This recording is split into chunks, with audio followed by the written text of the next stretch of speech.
Conduct the beeswax. Welcome back, Real Talk family, to another episode of Real Talk in Real Estate. I am your host, the Money Man. Of course, in the building with me, K-Dub's finest. Over here, the philosopher and the closer. Yes, sir. Yes, sir. The closer might be something else today, though. No, What's the today deal? I'm the closer because I'm closing everything today. I see you. Today I'm in closing You mode. ain't put the phone down yet. I see you hard at work typing over there. You know what I'm saying? Them Twitter fingers right there. You know what I'm saying? That's them closing fingers. Hey, I gotta make sure my people know what's going on at all times in their process. They gotta keep them Yes, updated. sir. Yes, sir. My inspection from my client was this morning, and I just got off the phone with the inspector. So I'm just shooting a couple things. Hey, when I get the report, we'll talk. That way they ain't rushed to call me. Because they done went there, they think the inspection done. I want to set it up. Let me get the report, so you get the report, and we'll talk tomorrow. I just setting them at ease. You gotta love that. You gotta love that. At ease. That goes a long way throughout the process. It You know what I'm saying? There's no such thing as over communicating. No. So you know what I'm saying? Make sure they're abreast of what's going on. There's a thing as no communicating and under communicating. That is true. That is true. And there's a lot of agents out there that do no communicating. And as we know, if the client don't hear anything, they automatically jump to the worst. Yes. So we want to keep them updated on every step of the way. It helps with their mindset and mine. Yes. It keeps everybody fresh and on a positive mindset. Yes. Especially going to the weekend. What's up, philosopher? What's the deal, man? All laid back and stuff, man. Gotta be, Doc. Gotta keep the mind fresh. Keep the mind fresh. Going. Keep the mind fresh and up to date, huh? Up to date, Doc. No, I got you. So let's get into this topic that we're going to talk about today. We done went through the business series. We done talked about how to get your license, how to get started in the game of real estate. Once you do get your license, what happens next? A lot of people look at the wall and be like, well, what the hell do I do? So, you know what I'm saying? And we talked about that next step on, you know what I'm saying, how you actually go ahead and you get with a broker, you get educated, and then you start having leads come through, which is the lifeblood of your business. We talked about that. Now we're just going to talk about when you actually convert those leads to an actual client. Let's talk about expectations. Yes. Expectations of not only the client, but expectations of the actual realtor too. Yes. And the loan officer. Throw that in there too. So, you know what I'm saying? Yes, we do have expectations. We're not here to kind of eat and take anything a client throws at us. Yes. We do have expectations on this process and what you're supposed to do. Supposed to do. So I'm going to throw this to the closer, man. You know what I'm saying? Closer, can you start us off? Talk a little bit about the expectations of an agent when you dealing with a client. Now you've just gotten them pre-approved. Mm-hmm. And we're at the stage now where you guys are starting to go ahead and start trying to take a look at houses. What are some expectations that the agent have set for the client? That we have set for the client or for the agent themselves? The agent themselves, the expectations and the bar of where you want that client to be. You know what I'm saying? Like, if I do this, you have to promise you gonna do that. What does that look like? It's so funny. My expectations that I have with clients, I think starts with understanding where we are in the process. And I think some of that sometimes, as we talked before, sometimes the client isn't educated, so they don't know the steps. So because they don't know the steps, they don't know where we're going in each piece. They don't know time frame. They don't know any of that stuff. So what I try and do is communicate that stuff and set an expectation. Okay, so for an example, it'd be like, okay, so we've gotten your pre-approval back from the lender, which is great. You're at that number that you wanted to be at. Mm-hmm. So now the goal is to go out and find the right house that's going to fit your needs. Mm-hmm. We had this discussion earlier about your needs and wants. So what we're going to do now is my team and I are going to compile X amount of houses. We're going to look through 100 houses, but we're going to compile about 10 that I'm going to send to you, that all of them work. Mm-hmm. All of them fit based off of what you told me. Mm-hmm. Neighborhood, area, what it looks like, so on and so forth. What I need you and your husband to do, or significant other, is I need you to go through those 10 real closely, and then I need you to find me the top 3. Yep. Give me the top 3, And if there's a fourth one that's kind of like, ooh, I just got to see this one, go ahead and put that on the list. Mm-hmm. But the goal here is for me to do my part of the job, which is my job is to help you find the right house and save you time and money and make it a little stress-free.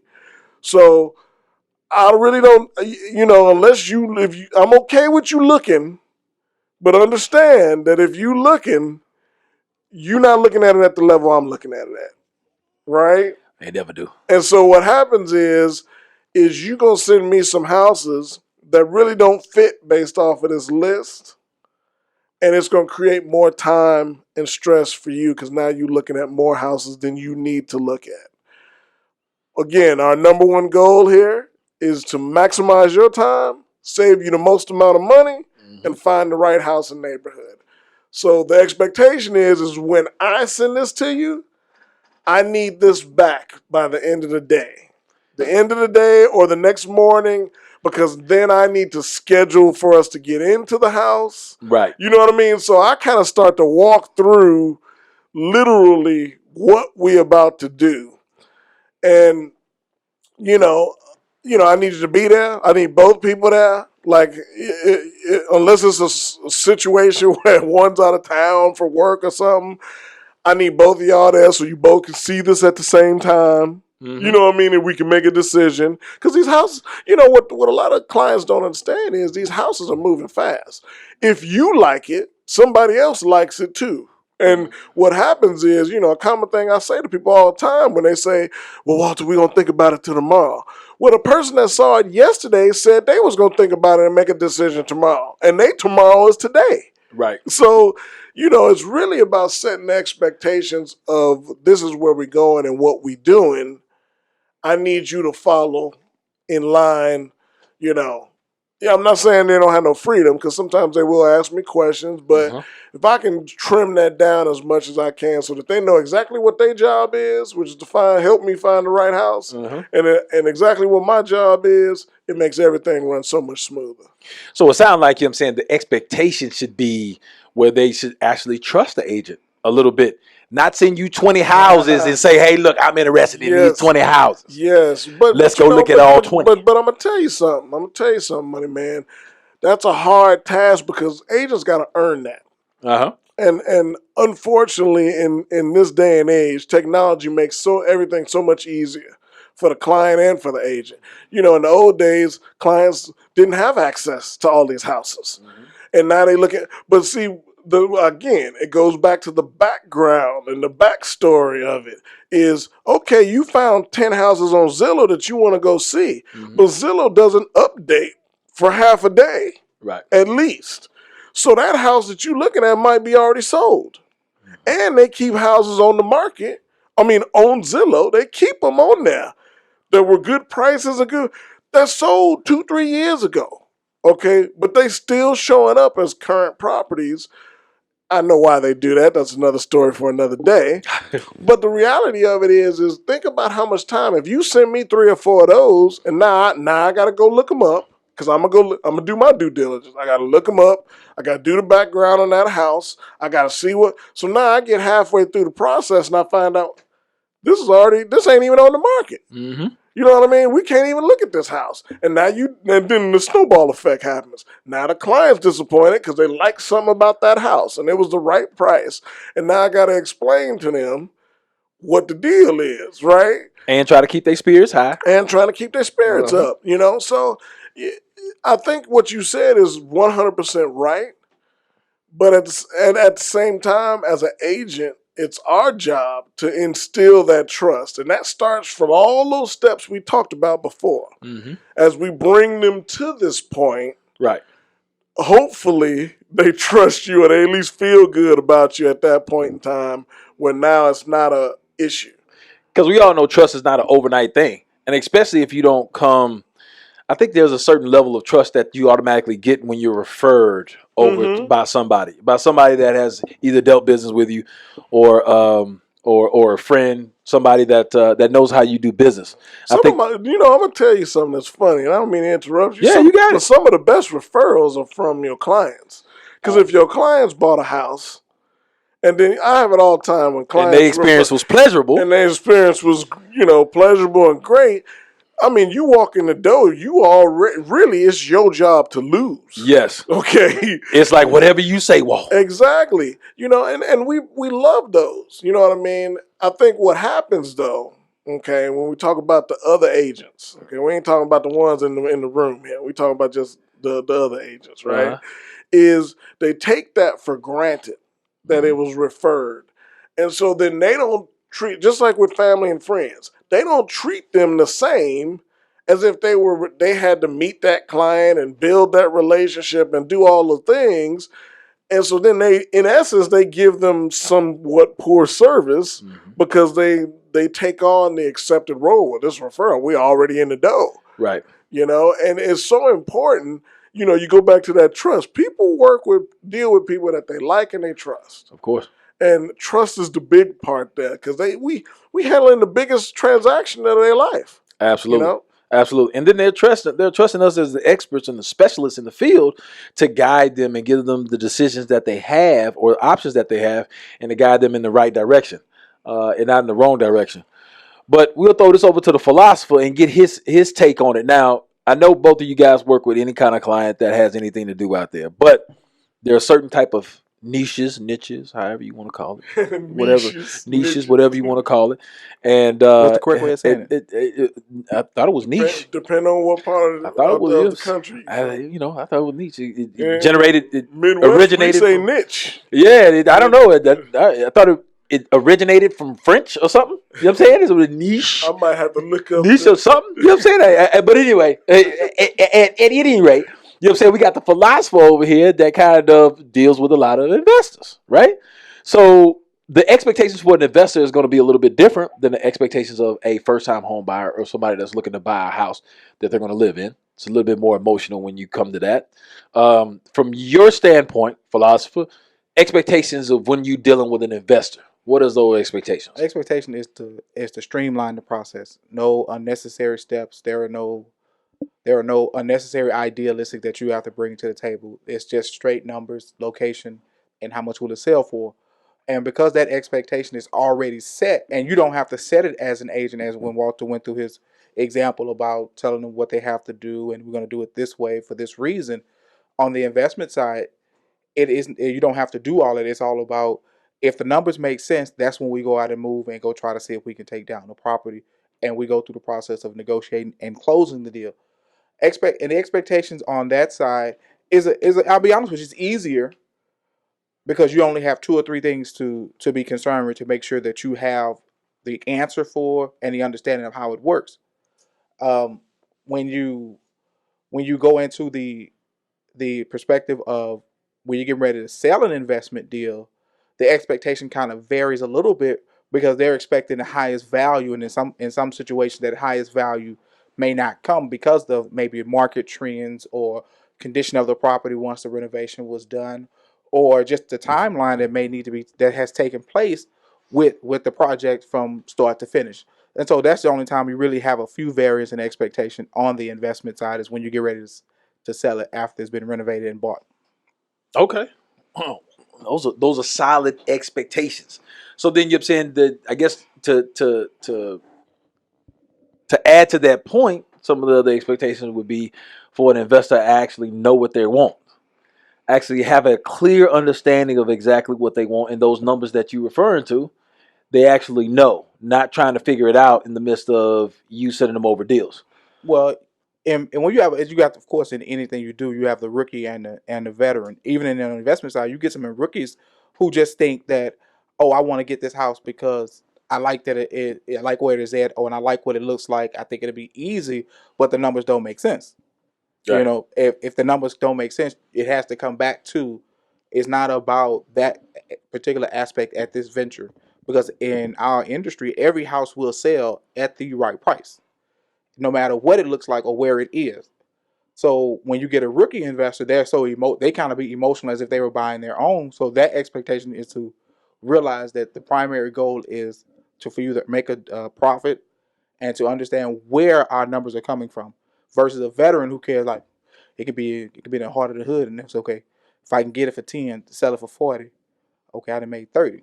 Right. And put 5,000 into it, I made 25,000. So they are okay with that because the numbers make sense. Of course.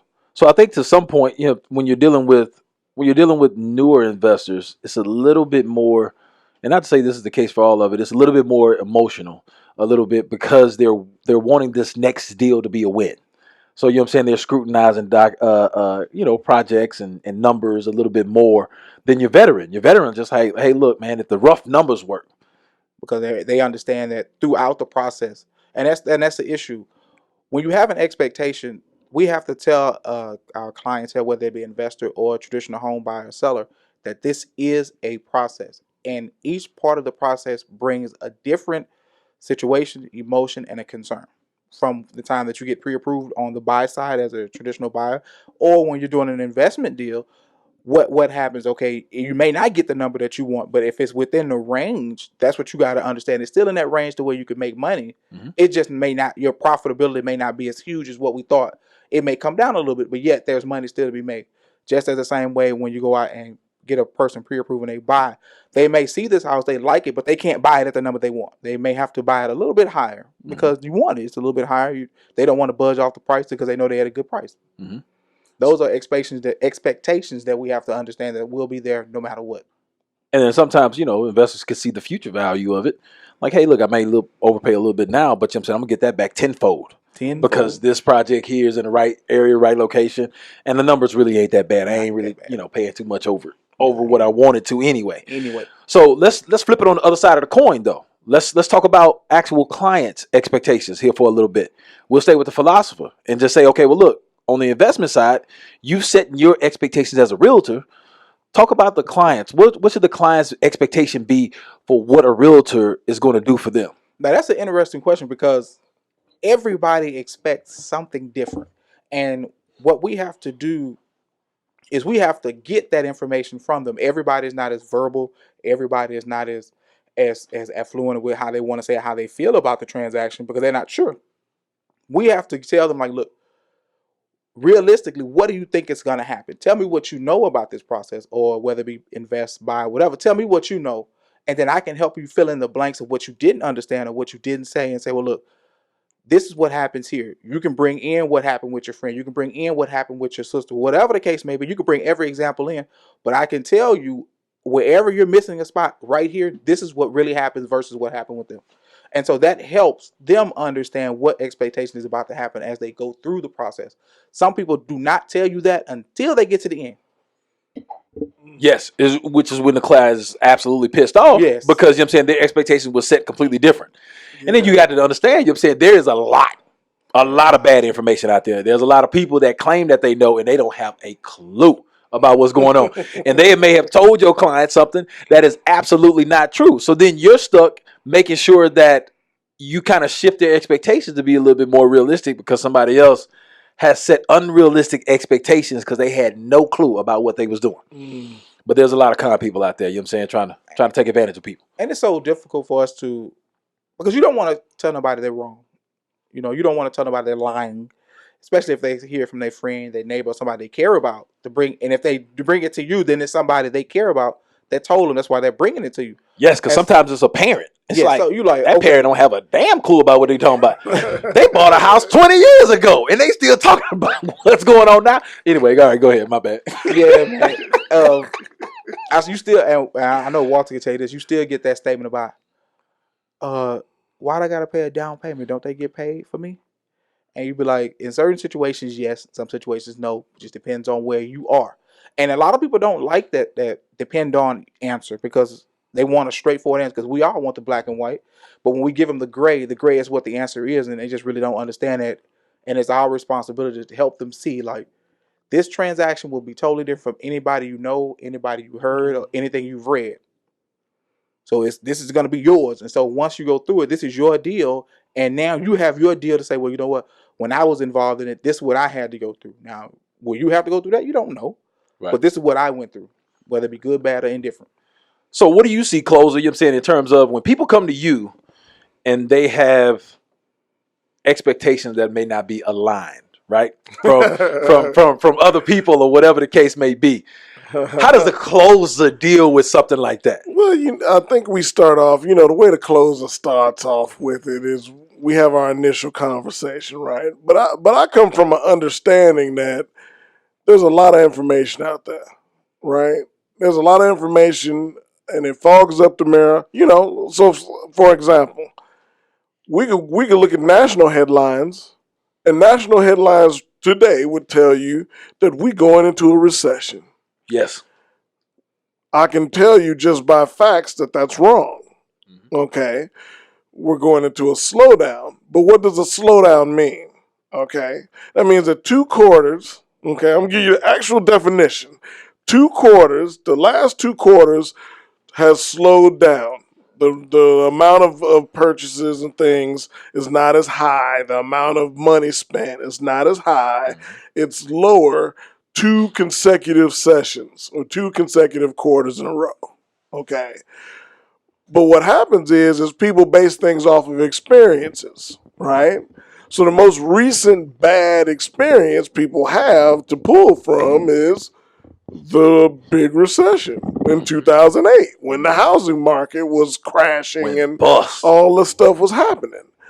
And so if you look at kind of how things are going right now, right, you see pockets that though, that national headline is saying that, you can go into pockets of Texas or pockets of different states and you can see that that's not true for them. They didn't slow down 2 sessions.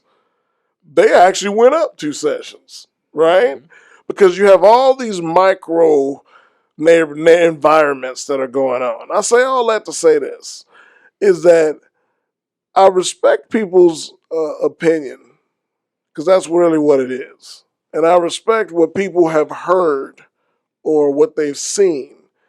But it's my job. The reason why you came to me, and I say this to them in this conversation, the reason why you came to me is because you want a professional that's going to show you what's actually happening and be able to decipher through all the fog so that we can get to the point of, well, look, let me show you this. This is happening because of this. This is happening because of that. That's not what's happening here in spring or in Cyprus. What's happening in spring or Cyprus or wherever we are, we're actually moving this direction. You follow what I'm saying? And here are all the numbers that show that. So that when they look at it, goes back to that trust question again, right? So now they look at me in a different light. Because now they're looking at me like, wow. And you can't, numbers don't lie. Okay? You can sit here, your friend that told you this didn't pop out a schematic and like a graph and show you all this. I'm showing you facts. This is what the facts are that's going on right now. And this is where we're trending, or this is what's happening. That's what actually makes us different than a lot of agents and people out there, your mama, your friend, your cousin. So it's not that I dispel what they're saying. What I try and say a lot of times is maybe that's what was happening during their transaction. Or maybe that's what was happening. When did they buy that? Oh, they bought that 20 years ago. Maybe that's what was happening 20 years ago. This is what's changed since then. And so now it's not me telling them necessarily they're wrong, because the reality of it is we constantly changing. So I can have a transaction today, and 2 months from now have the same transaction, same house, same or similar house, same neighborhood, and it'd be completely different than the transaction I had today. But that's because we constantly changes and everybody's circumstances are different. And so the hardest part of this is getting them to understand that everybody's circumstance is different.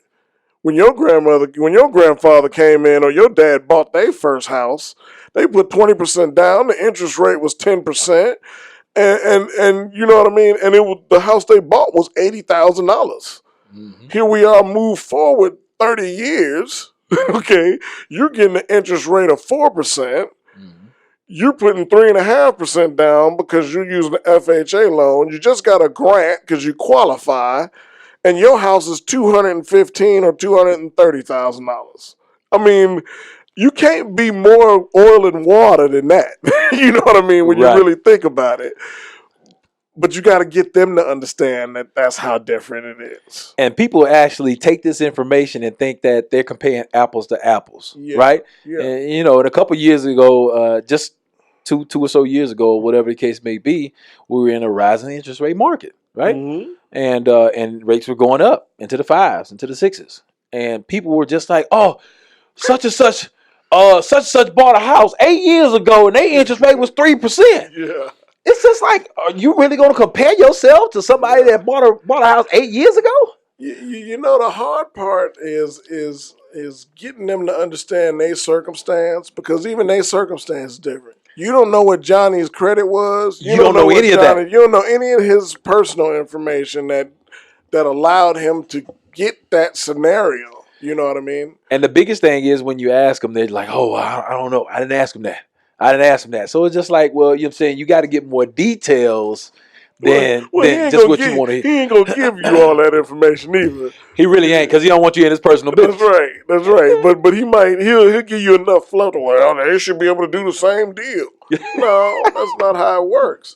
And that's what I think is so funny about it. But that's what the industry is. I Uh-huh. mean, and I don't care what you're doing. I mean, we talking about real estate. We could be talking about football. How many times you get five or six different stories about Colin Kaepernick? You know what I mean? Or some other great. Some people think this person's a great quarterback. Some people think and they tell their stories. But the reality of it is it's all based on what you've experienced and what you see at point value. You know what I Of mean? course. And what's more valuable to you? Because different things are different. They have Yeah, different value and different weights to different people, yeah. whatever the case may be. But no, I actually think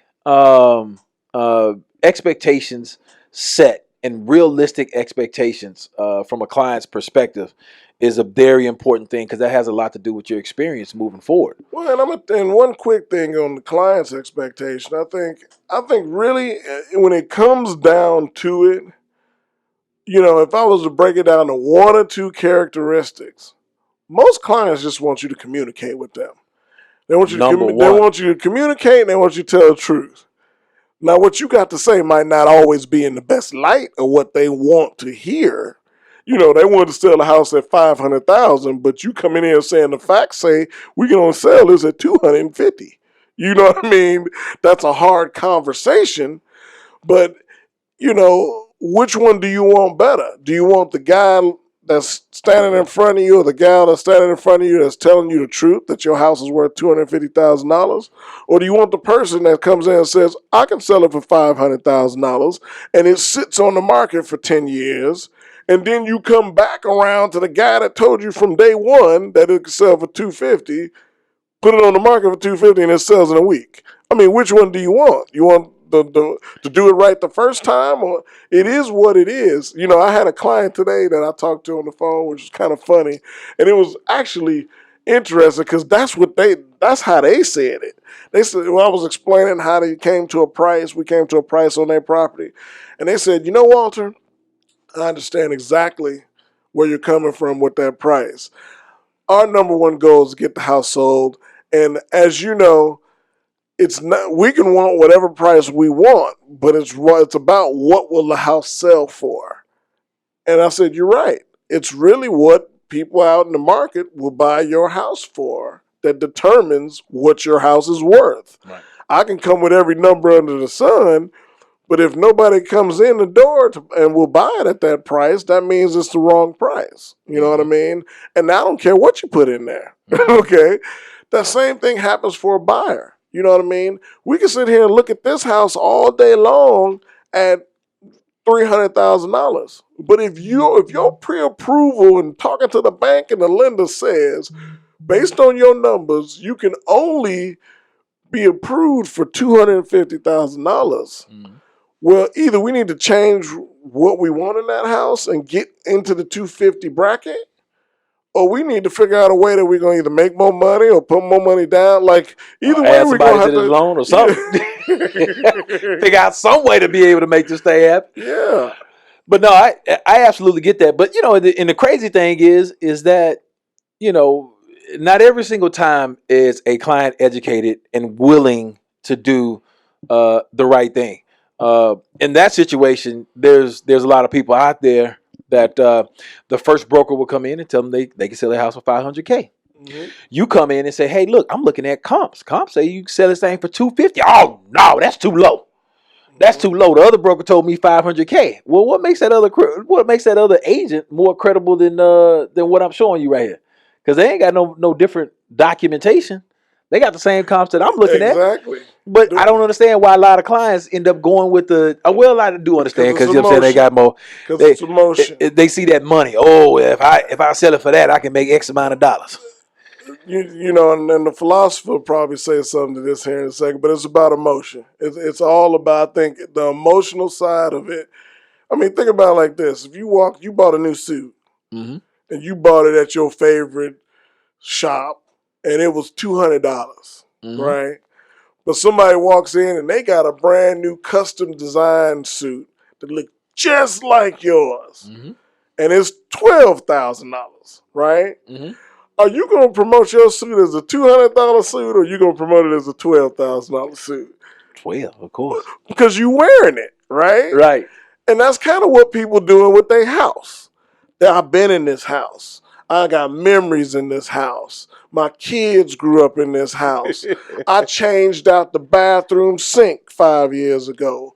I did these repairs. What they thinking is the whole story, because every house got a story, Of course. right? Yeah. And so they thinking of the entire story from start to finish. Mm-hmm. And the reality of it is most buyers, they starting their own story. So they at the end of your story. They Mm-hmm. only looking at the last chapter of your story, maybe.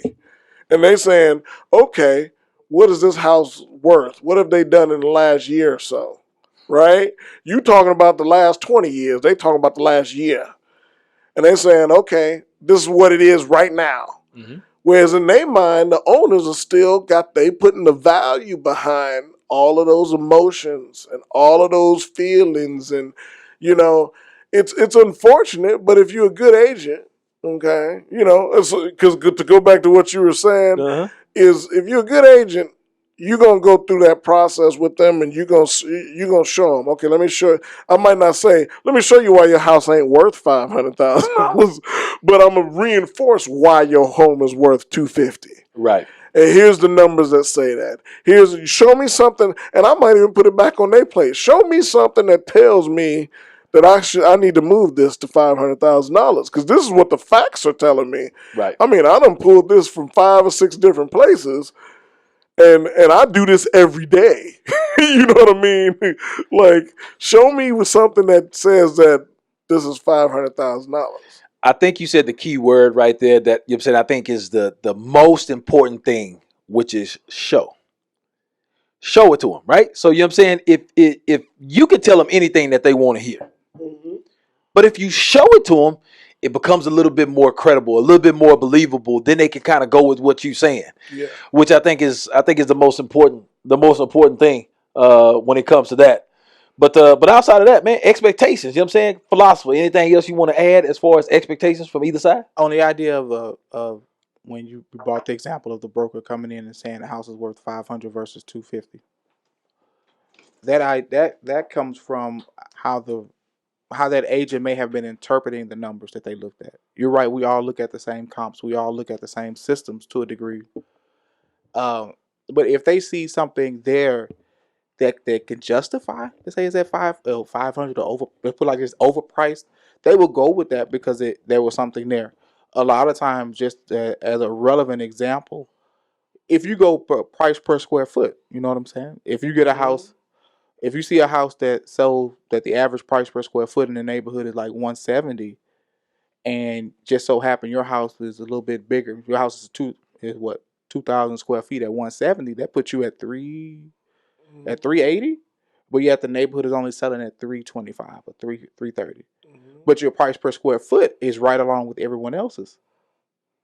That justifies your number that says, well, okay, the price per square foot, we're the same price everybody else. You're just getting a bigger house.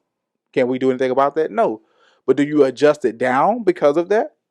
You can. But then at that moment, you're trying to adjust it down. Now you're going to have another difficult conversation saying, well, why you adjust my house down because of if it's this amount per square foot versus everybody else in the neighborhood is priced per square foot in that same realm. Those are one of those. That's where you get that overpriced of 250 to 500 most times. Yep. No, I get it. But the beauty behind today is the technology. That technology, I can see almost every house in this neighborhood, what it look like. So now we're going to the next level of detail. Now I'm saying, okay, let's look at their kitchen versus your kitchen. Let's look, okay, their kitchen got, brand new cabinets and the flooring's done and it's a stainless steel and the countertops and blah blah blah blah blah. Yours still got Formica. You know what I mean? Yours still got, you know what I'm saying? Because I think that's what sometimes clients forget is that, yeah, we could talk about the average square foot, but in the big scheme of things, we can't only talk about that. Like we got to also let's talk about apples to apples. True, that is You true. know, if okay, your house is bigger by 300 square feet or 400 square feet, that's great. So that's one more room. Okay, so let's is that one more living room or is that one more bedroom? Is that one more? Did you make your bedrooms bigger or did you? And in all honesty, a lot of agents just don't go that far. You know what I mean? They talk about the portion, or they're not willing to go that far. And I think they got to prompt themselves. It's to asking that last question when it don't seem like they're gonna go with you. Well, let me ask you. Why didn't you go with me? Like, Yeah. Why aren't we closing this right now? Why aren't we working through this deal right now? Well, I don't really like that. The way you priced it, da da da da. Okay, well, let me show you a couple more things, right? Let me take it another step so I can really show you at least at the end of the day, you have a very clear understanding so that when you talk about this with your wife tonight, that you can really match apples to apples. Because anybody, I can tell you right now, yeah, of course, I can make these comps look like 500. I can move this so that it works. Yeah. But that wouldn't be a good thing for me to be doing for you. If my whole goal is for your best interest, that wouldn't be something that would be smart for me to do for you. You wouldn't be doing them justice. At the end of the day, when people are ready to sell their houses, they're ready to sell their houses. They're ready to move on to the next chapter in their life. They're not ready to kind of hear some BS and then, you know what I'm saying, have the house sit on the market forever in a day.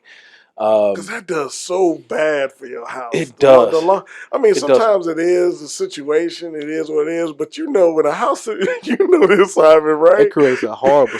I tell the people, hey man, we're not in a place of creating a stigmatism. We do not want to stigmatize your house, because when your house gets stigmatized, it makes it hard for the next person that comes in to try to buy and sell. Because if your house is stigmatized, they're gonna lowball you, and you might be at a place where you just have no choice. And then all of a sudden, now we have one low comp in the neighborhood that has to either you have to adjust for that one, and we didn't reach the full potential that we discussed because we got too high when we should have been right in the middle and being able to get it done. And when you get that house is sitting there, I mean, let me give you just a quick perspective of what agents do. Right? Is remember how we was talking earlier? We looked through 100 houses and this and that, right? So we looking online in our MLS system, right, or whatever for these houses, and you find a house that fits criteria wise of everything that your client wants, but it's been on the market for 210 days. What's the first thing that come to your mind, Jaime? They'd be like, can we get it for less since it's been sitting for so long? You'd be like, yeah, you probably can. Oh, they might be motivated. Exactly. Yeah. So that's the first thing that come to mind. Can we get it for less? Is there something wrong? Why has it been sitting there for 210 days? Man, blah, blah, blah, blah, blah. We fit the lowball the hell out of it. And it could be something as small as it just was priced wrong. Yes. Right? That's what people don't understand. That's what the consumer doesn't understand. In today's world, in today's technology, in the old days, they would price it high so that they got room to come down to the price that they really want. So I'm gonna price it at $300 because the price I really want is $275. So that gives me some room to buffer, right? In today's world, with all this accessibility and technology and people, buyers come more educated now than they ever have before. They know the comps almost as much as we do. So when they walk in the door, if it's priced at $300 and it's supposed to be priced at $275, they might not even look at that house. They're gonna look at the other 4 houses that's priced at $278, $275, $272, and they might not even see that house. I always call that the pivot house. I'm gonna look at that house just so I can say, as an agent, oh, let me take you in this house, and this was priced at $300,000. Now let me show you bang for buck. I can take you over to this house, same size for $278. You know what I'm saying? It happens all the time. And it creates a different mindset, especially what people I don't think people understand is that when you're a buyer's agent, you're not necessarily just going off of what the list price is. At any given point, you're going to run comps to make sure that your client is not overpaying for that house, for one, and make sure that you don't run into any appraisal issues. So you shouldn't sit there and think as a seller, oh man, I'm just going to overprice it. And then, you know what I'm saying, if I come down and lose $10,000, knowing I'm $50,000 overpriced, even if I lose 10, I'll still take that. Yeah. I'll still take that extra 40. Just know not even get that. you might not even get that. But you know what I'm saying? It's the crazy mindset of people to think that they can get over. Like, you know what I'm saying, there's no checks and balances been set. I think it's just understanding. That agent that they probably was working with, or that professional, or that friend, or that whatever it was, Yeah. they just wanted the listing. They Yes. just wanted to put it. They just want their sign in the yard. They want, you know what I mean? That's where I think happens where it goes wrong. But I think that's ruling out some too. Market's changing quick. It is, and I think, agents. you know what I'm saying, people have to understand that, you know what I'm saying, when you're dealing with agents that are hinging on, you know, deals, you know what I'm saying, because it's maybe the only thing that they have going on in the pipeline or whatever the case may be, or if they're brand new and they're just looking to ramp up their business, they're a little bit motivated to tell you whatever it is that you want to hear just to try to get your business instead of telling you the reality of the situation. So you may end up putting yourself in a position that you don't want to be in, just kind of listening to somebody that's just telling you anything. And you'll know that by how detailed they are. Yes. In their presentation about your house. 100%. You know 100%. What I mean? That because you can be new. It's okay with being new and all that stuff. Is if I'm detailed, if I'm new, but I done went through all the comps and looked them over twice and 3 times, and I done got a little assistant on the back end, so that when I come and sit with you, money man, as the seller, I can explain all this and then get any other information that you might need. That's okay to work with them. I think you should. You know what I mean? Hey, look, I think as a seller, you know what I'm saying, you should always, any agent that you talk to, you just say, hey, look, I'm from the show me state. Show me what you talking about to support what you saying. Yes. Not just tell me anything. Yes. But anyway, all right, man, we had a great topic, great conversation, you know what I'm saying, for this episode. We're going to get ready to wrap this thing up. Real talk takeaways, philosopher, what you got? Always understand that there is a level of expectation on either side, whether it be from the consumer or the realtor. We have to be able to convey what we're trying to get them to expect. You know, there is a level of, okay, this is how it's going to go, even though we're not trying to bulldog them or tell them what they're supposed to do. But because we understand and we've done it and we know, there is a certain path how the transaction will go, even though some does deviate.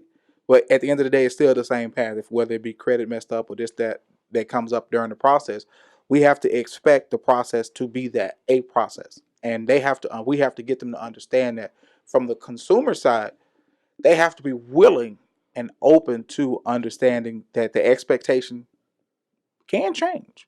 It can change based on what's going on, except for that one, which is communication.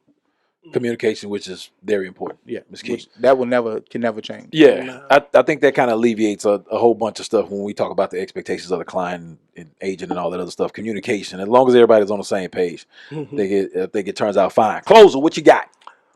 I would tag off on what the philosopher said in a nutshell and say that it's important to understand what your expectations are before you make the phone call to sell your house and bring somebody out there. Because a lot of times I ask that of my clients as I'm sitting there. What's your expectations of the agent that you choose? Because it's important that we know what that is, right? And it's important that they know that what that is, so that as you go through this process, you know what I mean, everybody's on the same page. Because the process can be complicated enough by itself. Okay, the amount of hands it's going through, the people you talking to, the people you lining up for all these different aspects of it, it can be complicated enough. So with high level of communication and understanding what's expected on both sides of the table makes it easier for both parties to play at a high level and get it done. And it's all about detail. It's all about what can you show me There you on go. paper, you know. Tell it from the show me state. Uh, Ooh.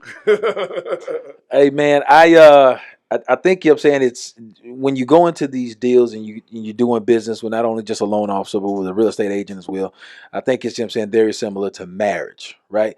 You got two different backgrounds, two different information that's been given from when you was raised up. And people have certain expectations for what the marriage is going to be based upon the household that they was raised up in and what they usually do, what their parents usually do, whatever the case may be. So I think before you get married, the marriage counselor or the pastor always say, hey, look, come take marriage counseling. Let's make sure we on the same page. Do we want kids? Do we not want kids? Or whatever case may be. yeah. And communicate this thing and set the proper expectations. Because if you don't set the proper expectations, you're doomed to fail in the marriage. And it's the exact same thing when it comes to these business relationships, just like marriage. So you want to make sure as soon as you come in contact with these people and you start taking it to that next level, you want to sit down and have these hard questions and these hard answers about what the expectations are for moving forward. That way, there's no way you can get in the middle of the process and somebody say, oh, well, I didn't know that, or I wasn't aware of that, or I was thinking you was going to do X, Y, Z. And I think it just ends up being a more pleasurable experience for everybody.